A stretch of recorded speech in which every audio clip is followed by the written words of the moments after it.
Magor bihu ahil muina magor bihu ahil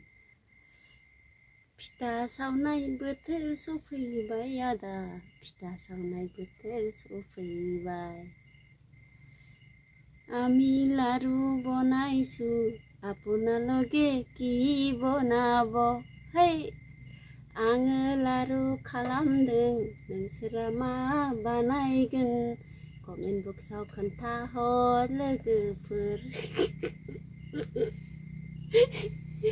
लारु बानायदों लारु जानो आदा जाया जाया जाया एन्थाब फिथा जानो नामा जाया जाया जाया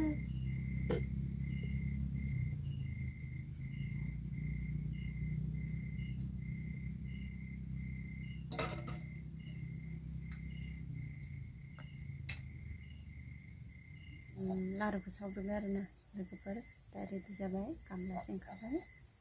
टेस्ट खालामनोसै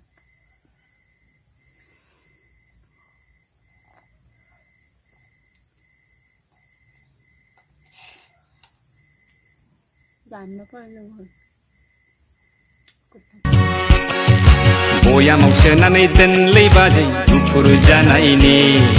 हासुङाव सोनानै दोनलै बाजै स्लिम स्लिम जानायनि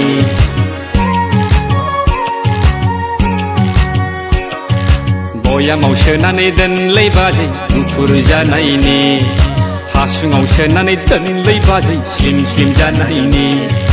बैसागु बोथोरा जोबस्रांब्लानो लायथारनोसै आंलाय नोंनानाव ददेरेखौ नोंनानाव ददेरेखौ